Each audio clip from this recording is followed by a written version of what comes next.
Welcome to Get Connected with Nina Del Rio, a weekly conversation about fitness, health, and happenings in our community on 106.7 Lite FM. Good morning, and thanks for joining me on Get Connected. I'm Nina Del Rio, about halfway now through the fall school semester and halfway into the first semester of the new occupational therapy curriculum for children at the Yeshivat Hayatid School in Teaneck, New Jersey. Why the need for an occupational therapy class even for the youngest students? Our guest is Dr. Hayalam Warburg. She's the founder of Pediatric Occupational Therapy Services in Waldwick and Teaneck and the founder of this new school program. Dr. Warburg, thanks for being on Get Connected. Thank you, Nina, for having me. You can find out more about her practice, Pediatric Occupational Therapy Services, at their website, which is POTSOT.com. So, Dr. Warburg, even before we start talking about children, let's talk about occupational therapy. What issues does it address for any age group?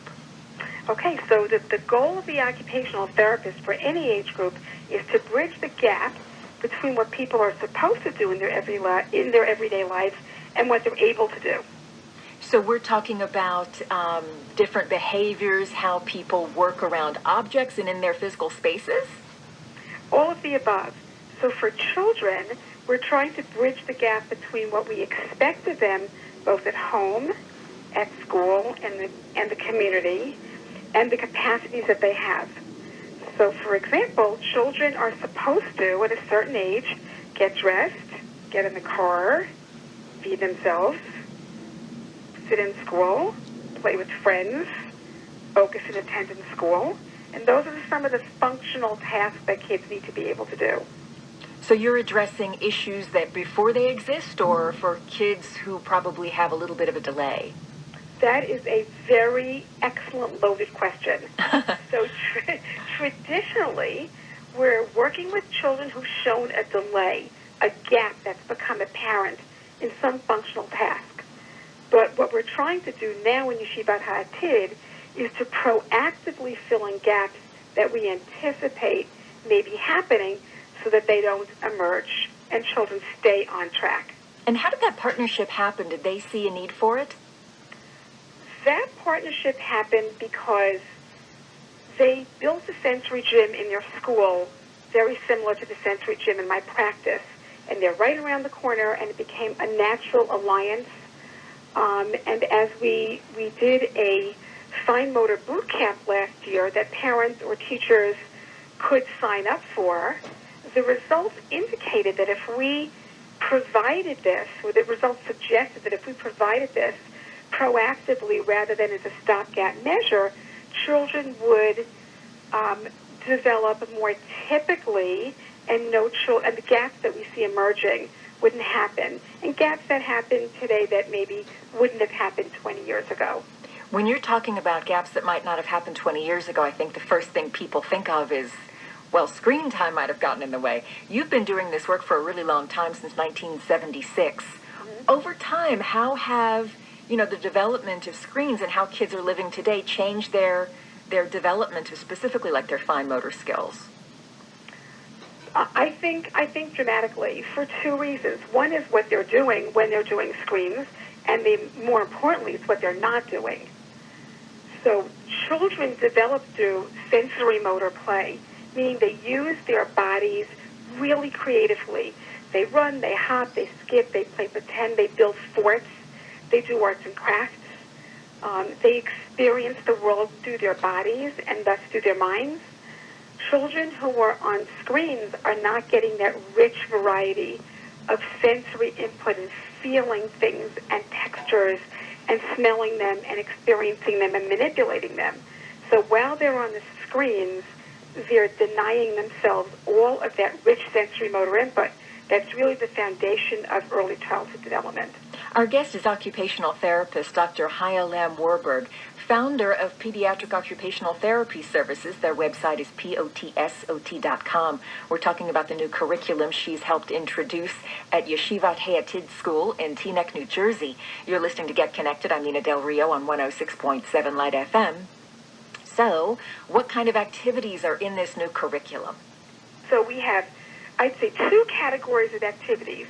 The first set of activities are more core strengthening and gross motor control to prime kids' bodies to be able to sit upright against gravity, comfortably, crisscross applesauce, or in a chair, and sit with their bodies quietly. So we had those core strengthening activities.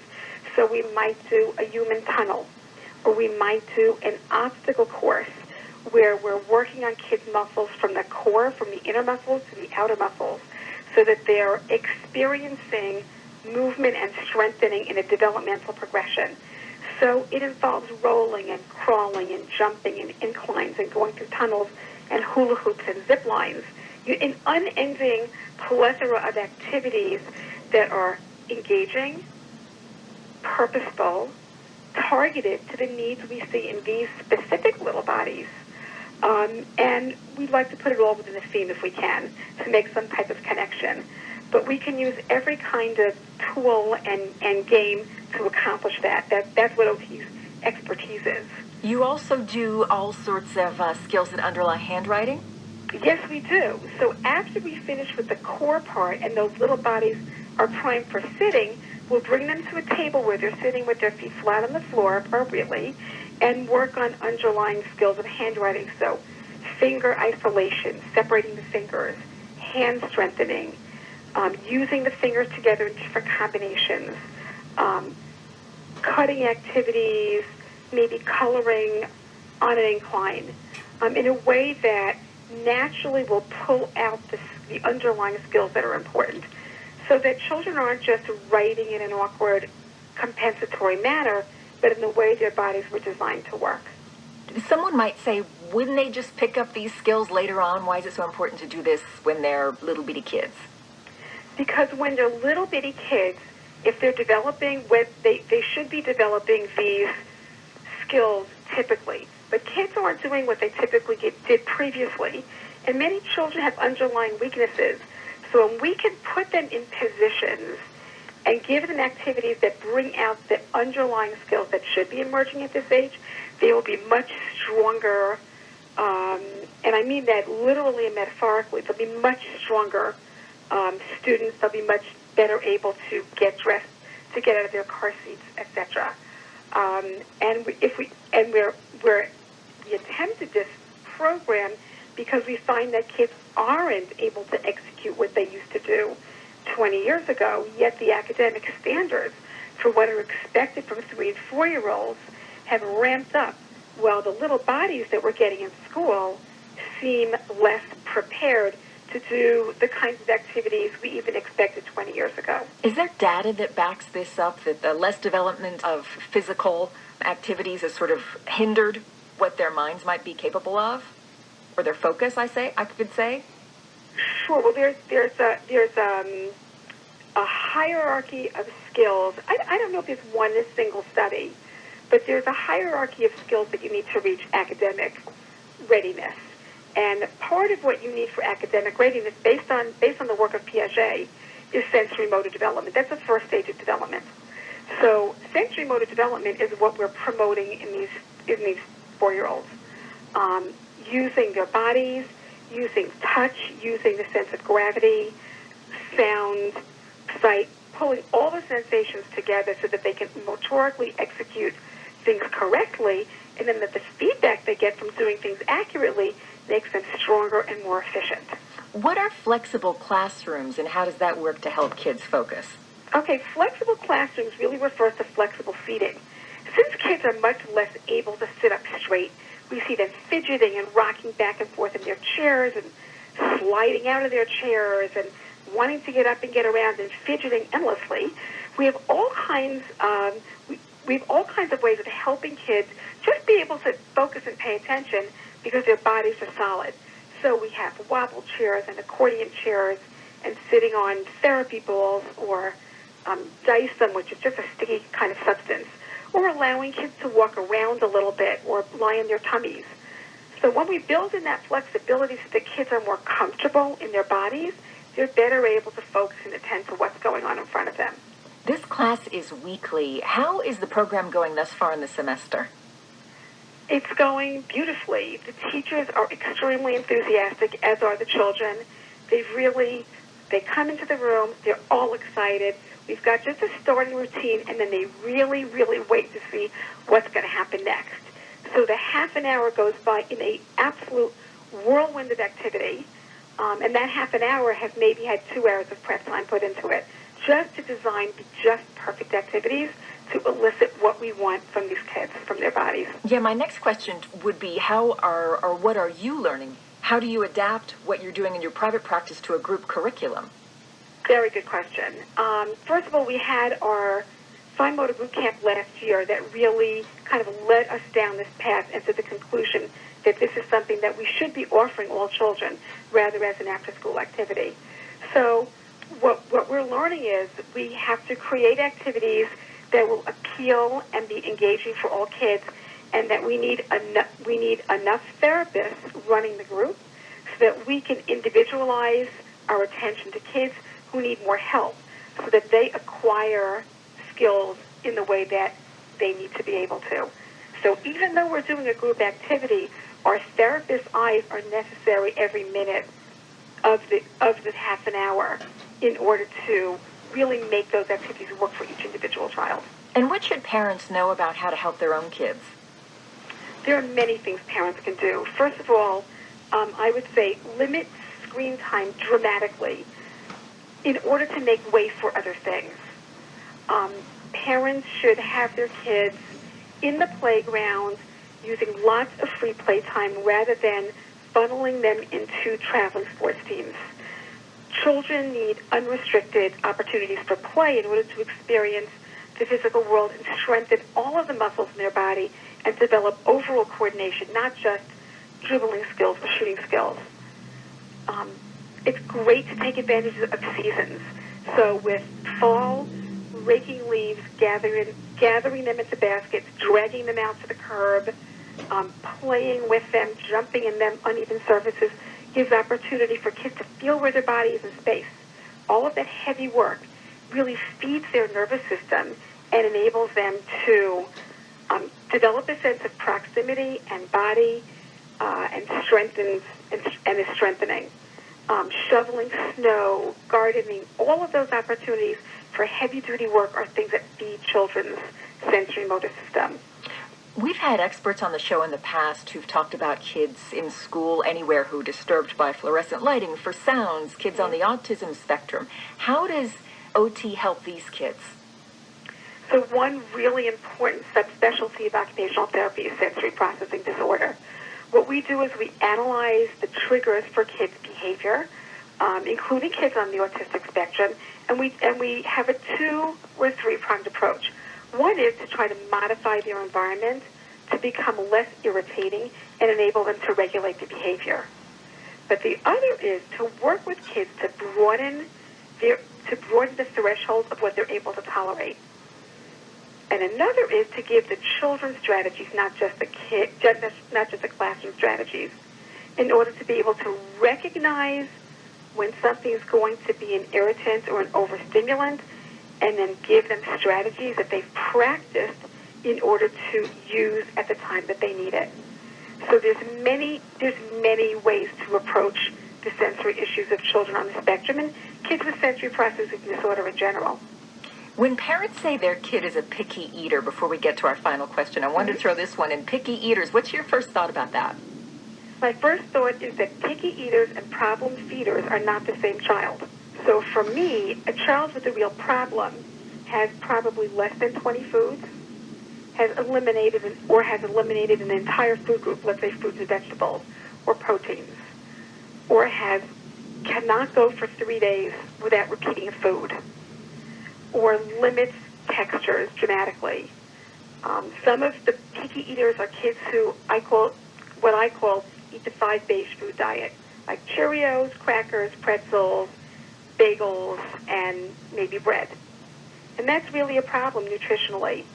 And each child requires their own kind of analysis to see what's pushing their eating buttons and develop a strategy for those children. And our strategies are very, very playful. To be honest, those 5 beige foods, that's a lot of adults' diets, too.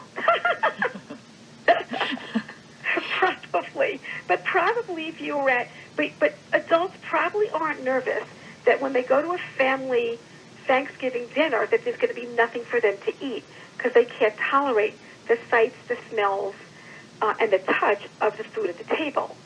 So that's why even if adults are eating the 5-based food diet, their tolerance is a lot broader than that, and they can fake it till they make it. A lot of children can't do that. They can't tolerate being in the room at the table, the smell, their parents cooking. And that's a bigger problem. That's a much bigger problem. So this program, as far as you know, as far as we know, this is the first in the state, this program at Yeshivat Hayatid, the first occupational therapy program for kids. Have you spoken with other OTs about replicating or expanding this program? Yes, I have. So first of all, I'm trying, within the New York, New Jersey area to expand this. Hopefully we'll do a little bit of research on it so that we know where we're starting and we know what our if we've reached our end goal, and we'll really know that when these kids go into kindergarten next year. And I've spoken with many OTs to find out if anybody's doing it, and I don't really know anybody who's doing this model in any state. And the school that we're doing this in, Shiva Hatid, they want it all in. I proposed, perhaps a semester to see how it goes, and they said, no, let's do it all the way. And I really respect that approach, because I think this is going to benefit the kids in their school tremendously. Well, I hope so. You can find out more about the program. You can find out more about Dr. Haya Lam Warburg on her website, potsot.com. Thanks for joining me on Get Connected. Thank you so much, Nina. This is Get Connected with Nina Del Rio on 106.7 Lite FM. For someone struggling in the aftermath of a breakup, how can you break your addiction to a former partner? Today, tips from psychologist and licensed marriage therapist Dr. Lisa Marie Bobby. Her new book is Exaholics, Breaking Your Addiction to an Ex-Love. And Dr. Bobby, thanks for joining us on Get Connected. Thanks so much, Nina. I'm happy to be here. So the book ties scientific research into the addiction and the physiology of love to help you understand what's happening to you and how to take your power back. Dr. Bobby, in what way is breaking up with a person like breaking a chemical habit?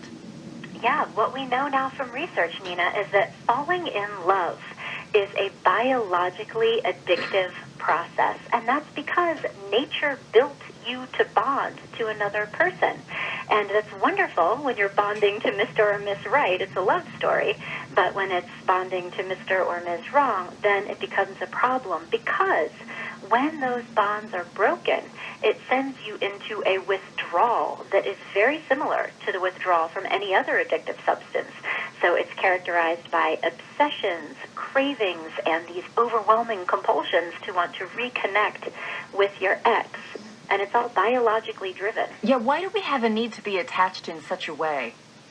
It really goes back to evolutionary survival, truly, is that human beings aren't meant to go it alone. We are social, communal creatures, and part of the biggest attachment is to our primary attachment. Children form that attachment to a parent, adults form it to a partner, and it is really essential to the survival of our species. So when people are falling in love, early stage love has a lot in common with cocaine. We feel the euphoria, the energy, the craving. It impacts your brain in the same way. Longer-term relationships have a lot in common with opiate addiction, believe it or not. It impacts the opiate receptors of your brain. And so, it's nature's way of keeping you stuck together with other people. And do you find then are they addicted to the person or to the relationship? Really, this phenomenon bonds people to a irreplaceable other. So intellectually, we can get addicted to the idea of the relationship, but on this biologically based evolutionary survival drive level, the addiction is really to another person. No one else will do. But, not all breakups end badly. You know this. There are signs, though, when you're in a relationship, things aren't going to end well, like maybe the one-sidedness of the attachment. Wouldn't that be perhaps a sign something's not going right? Certainly. And the truth is that unhealthy relationships are often, sadly, the most addictive. When you have those big swings of highs and lows and people are inconsistent, it really digs those hooks in on a biological basis.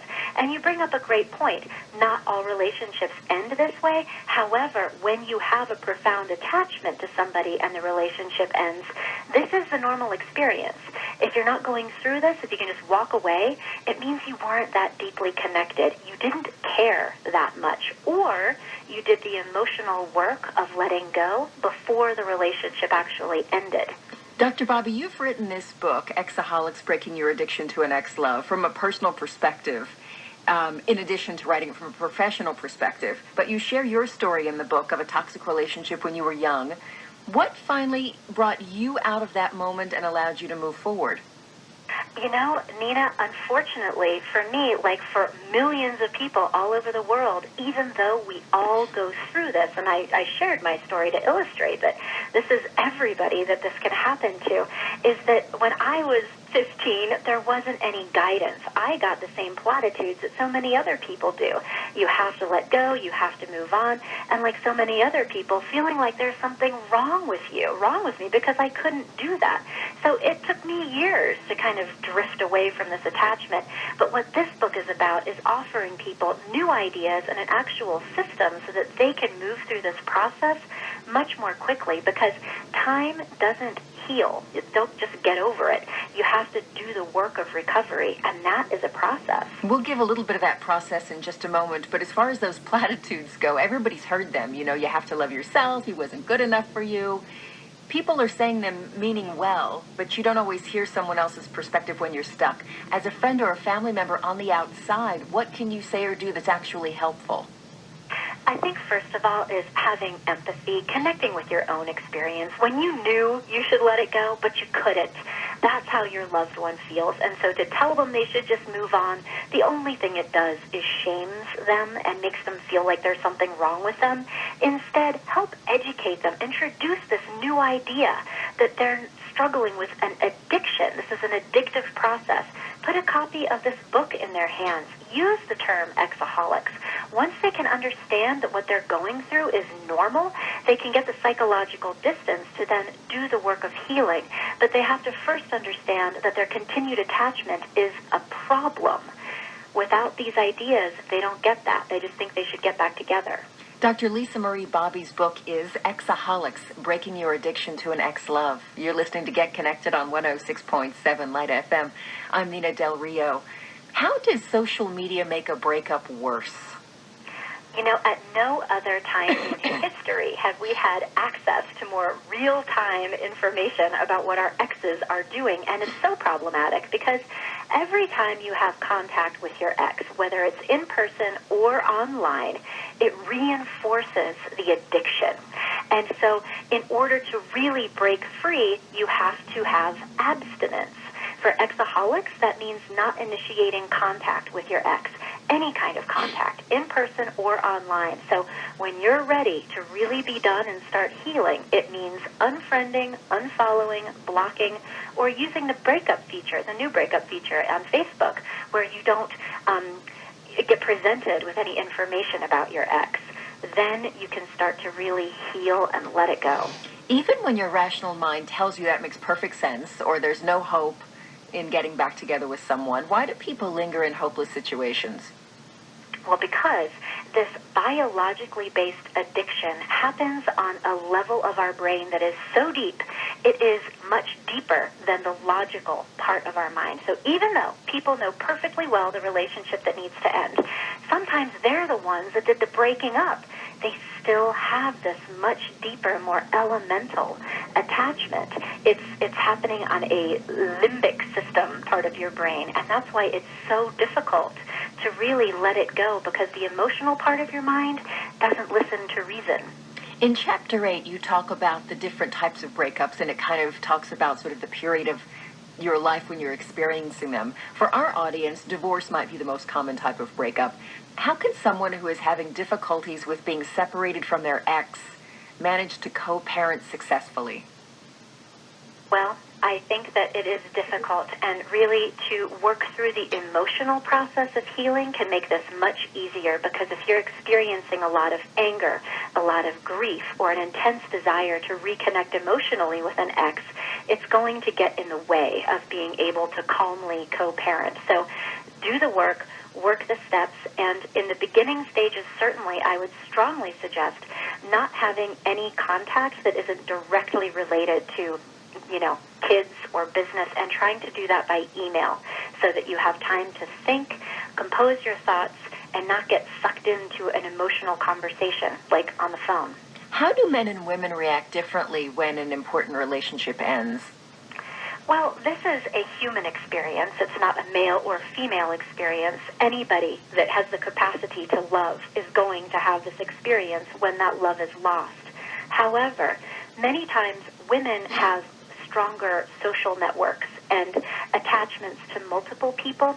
So when they lose their lover, they have other people in their life to turn to. Whereas men, oftentimes, their primary attachment is to their significant other. When that relationship is lost, they can be extremely isolated, and this heightens their experience of, panic, anxiety, craving, obsession, and they can also cope with it in not so healthy ways. So drinking, substance abuse, doing impulsive things, shutting down. So if there's a man in your life that you're worried about, don't assume that he's okay just because he's not talking about it. Ask him how he's doing, put a copy of this book in his hands, and encourage him to get some help with this. And isolation, it is one of the toughest parts of a breakup. You found it's a comfort for people just to know that they aren't going through it alone. It's hugely comforting, because most people, again, due to that idea that this is weird or abnormal somehow, they feel so isolated. And so that's why part of our program involves a free online support group. You can access it at exaholics.com, and it's filled with people who are in their own recovery process. It's a really thriving community that offers a lot of support and compassion from people that get it and aren't just going to tell you to get over it. They know that it's not that easy. How does being someone who's been addicted after a breakup in the past affect your ability to find an appropriate partner in the future? Going through this experience is something that happens to nearly everyone, and what my hope is that by doing the work of recovery, people actually learn about themselves, they learn about love, they learn about the difference between romantic intoxication and true love, and then use that information and that personal growth to be in a much better place to have a successful relationship in the future. When you're talking about recovery, one of the things you suggest is to recommend acting from your values instead of your feelings. What do you mean? Well, when people are having this withdrawal experience, biologically, they are feeling panicky, they're obsessing, they're craving, they're feeling these compulsions to reconnect, and they're feeling this intense attachment to their ex. Those feelings aren't necessarily healthy. I think with substances, it's easier to realize that your craving for cocaine or alcohol is actually problematic. But when it comes to love, people can get tricked into believing that this just means they should get back together. Part of this work is recognizing that these feelings aren't necessarily ones that you should follow. Acting from your values instead of your impulses will help you get control over this and help set you on the path of recovery. How can we use that if, say, we feel a bit of an obsession? You're compelled to call your ex, find out who they're with, who they're not with. When you're in sort of a crisis moment, what do you focus on instead? Yeah, it can really be overwhelming. And when I advise people to, cut the digital cords of social media, they can get really fearful of losing that connection. These drives are so powerful. My recommendation is go to exaholics.com and connect with a support group. It's available at 4 a.m. You can do it instead of texting your ex and have people who are going to talk you down. Also, reading this book and really understanding what that is about can be a wonderful comfort and, a new habit of when you're having that craving, open up the book and read the passages that mean the most to you. How do you know when you're ready to start dating again, Dr. Bobby? Many people, in my opinion, rush into dating too soon after a breakup, and it's often motivated by a desire to feel better, They want the pain to end. And in those cases, dating can be a Band-Aid.